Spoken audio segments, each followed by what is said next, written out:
My dear friends, हम test series को किस तरह से लें?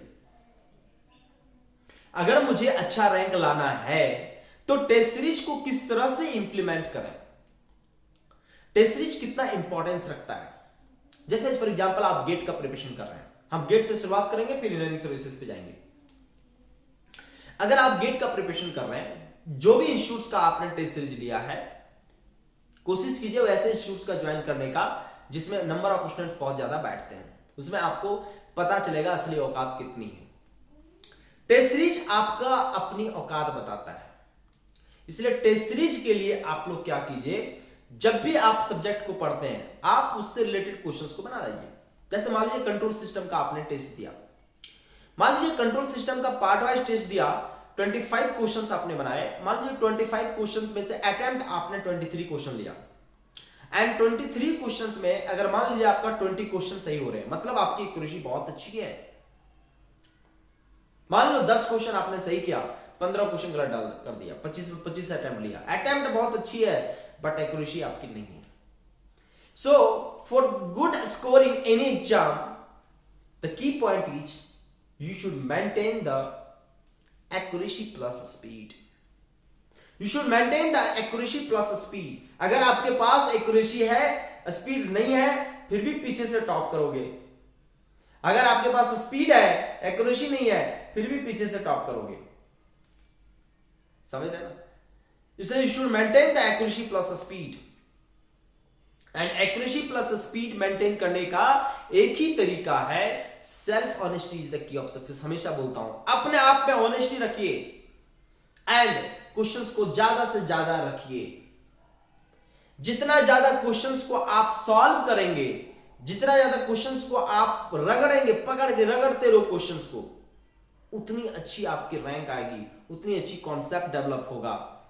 एंड हर एग्जाम का एक ही पैटर्न है, चाहे सिविल सर्विसेज हो, इंजीनियरिंग सर्विसेज हो, चाहे एसएससी हो, चाहे सीजीएल हो, चाहे ग्रुप डी का जॉब हो, ग्रुप सी का जॉब हो, ग्रुप ए का जॉब हो, ग्रुप बी का हो, साइंटिस्ट का हो, चाहे कोई भी जॉब हो, सबका एक ही फंडा है कि learn the concept through the questions.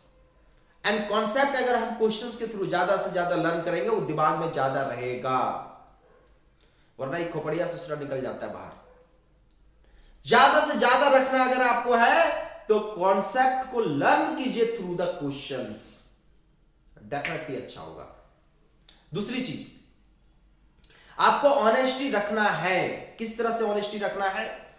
आपने 10 क्वेश्चन ही बनाया, शुरू में आप एक्यूरेसी पे ज्यादा ध्यान दीजिए, स्पीड पे बाद में ध्यान देना।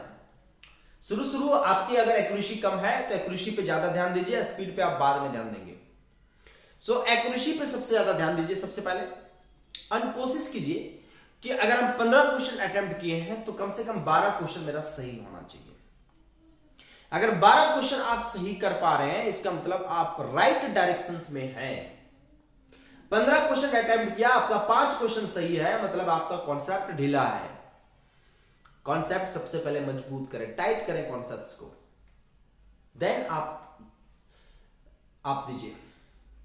और टेस्ट में जो अच्छे क्वेश्चंस हैं, जिस क्वेश्चन में आपने फंसा, जो क्वेश्चन लगा आपको बहुत अच्छा क्वेश्चन है, जिस क्वेश्चन में आपने फंसा, जिस क्वेश्चन को आप सॉल्व नहीं कर पाए 1 अटेम्प्ट में, उस क्वेश्चन का शॉर्ट नोट्स बना लीजिए, क्वेश्चन तक का शॉर्ट नोट्स बना लीजिए। एंड हर एक महीना में उसको एक बार नजर दीजिए कि बेटा तुम कैसे हो, देखते हैं तुमको, हर एक महीना में। उससे क्या होगा, जो कॉन्सेप्ट आपको पहले पता था वो तो है ही आपके पास, एंड उसके बाद जो नया कॉन्सेप्ट आपने लर्न किया, आपकी क्या होगी, कॉन्सेप्ट बिल्ड होते चली जाएगी। तो ये स्ट्रेटजी बनाइए आप। कभी कभी क्या होता है एग्जाम हॉल में या यहां टेस्ट सीरीज में देखा है क्वेश्चन मिल जाएगा आपको, है ना, एज इट इज उठा के गेट के प्रीवियस क्वेश्चन उठा के डाल दिया टेस्ट सीरीज में। आप जब टेस्ट देते हैं आपको पता है इसका ए आंसर है, बट आप उस समय ए आंसर मत मारिए। यहां रैंक लाने से कुछ नहीं होगा। आप उस ए आंसर को मारने से पहले उसको बनाइए वहीं पे, अब बना के ए आंसर मारिए। आपको पता है इसका आंसर ए होगा, बट उसको हम बना के मारेंगे, क्योंकि हम जब एग्जाम हॉल में जाएंगे तो वहां सारे क्वेश्चंस आपके पास न्यू होंगे।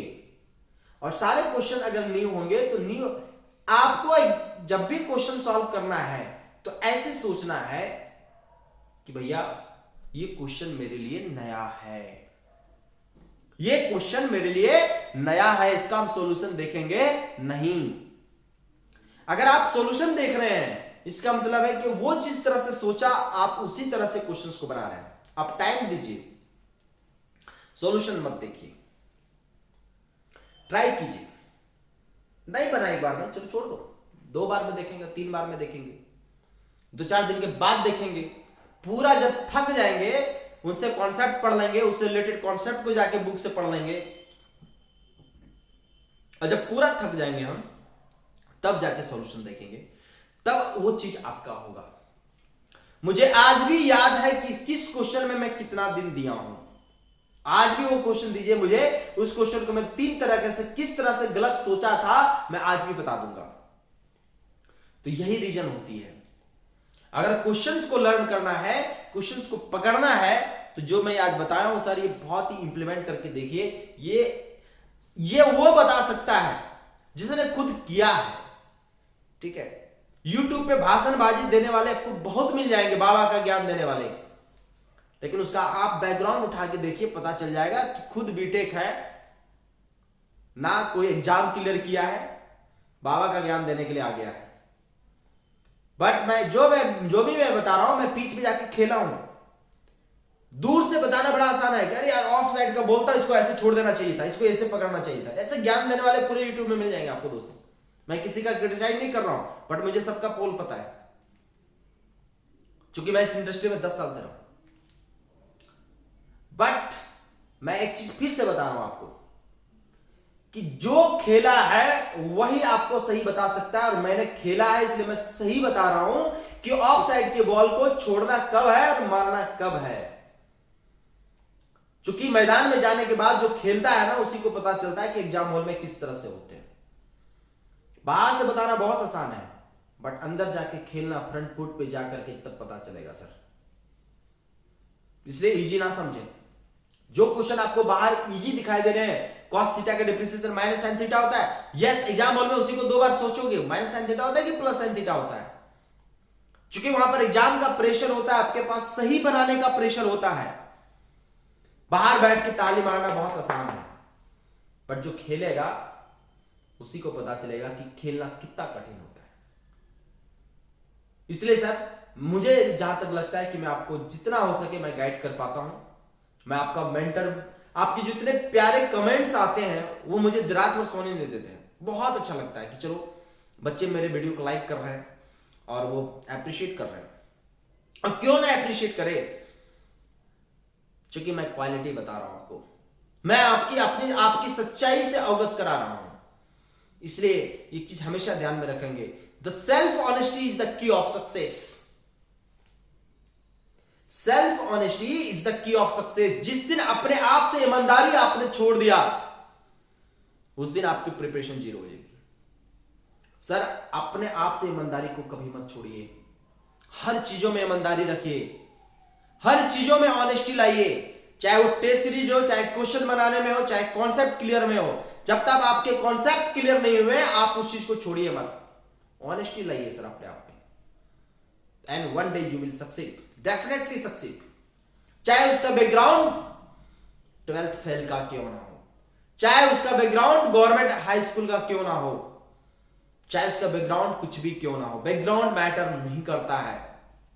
आपके सामने जो सुशील कुमार बंदा खड़ा है, इसका बैकग्राउंड, मैं एक गवर्नमेंट स्कूल से पढ़ा हूं। बचपन से लेकर के इंग्लिश हम लोग जो है 5वीं का 6ठी कक्षा में इंग्लिश पढ़े थे। मैं गवर्नमेंट स्कूल का प्रोडक्ट हूं, and I am proudly say that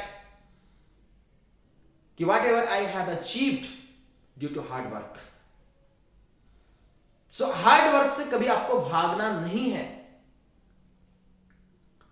sir बहुत सारे बच्चे जिनके माँ बाप फाइनेंशियल सपोर्ट करते हैं, बहुत अच्छे स्कूल में पढ़ रहे हैं, तो जो अंडर प्रिविलेज बच्चे हैं जिनका बैकग्राउंड बहुत खराब है, उनको लगता है कि शायद मैं कभी कुछ नहीं कर पाऊंगा। सर आप ऐसा कभी नहीं सोचे। एग्जाम सबके लिए है, हम ओवरकम कर सकते हैं उसको ड्यू टू हार्ड वर्क। मानता हूं उन्हें 1 घंटे में समझ में आता है, मानता हूं मुझे 3 घंटे में समझ में आ रहा है। अगर वो 3 घंटे पढ़ रहा है तो मैं उसी चीज को 9 घंटे दूंगा। मुझे मेहनत 3 गुना करना पड़ेगा, यस मैं 3 गुना करूंगा, डेफिनेटली करूंगा, क्योंकि मैंने अपने आप से मन में ठान लिया है कि मुझे कुछ करना है। एंड जिस दिन आपने मन में ठान लिया कि मुझे कुछ करना है, डेफिनेटली आपके रास्ते, लोग आपके रास्ते में बहुत ऐसे ऐसे अच्छे इंसान हैं जो आपके रास्ते में हमेशा कोऑपरेट करने के लिए आएंगे। और मैं YouTube के चैनल के माध्यम से बता देता हूं दोस्तों, मैंने अभी कंट्रोल सिस्टम स्टार्ट किया, मैंने फ्री ऑफ कॉस्ट, मैंने किसी को कुछ नहीं बोला, फिर से रिपीट कर रहा हूं, फिर से मैं कोई सब्जेक्ट स्टार्ट कर दूंगा। ऐसे बच्चे जो अंडर प्रिविलेज्ड है, जिनके पास पैसे नहीं, आइए पढ़िए, कोई प्रॉब्लम नहीं है, बट हाँ सक्सेस मिलने के बाद एक बार जरूर याद कीजिएगा, बस वही चाहिए मुझे और कुछ भी नहीं, है ना। चलिए, thank you so much. So guys, mind makeup कीजिए हमेशा, the self honesty is the key of success. That's good, thank you.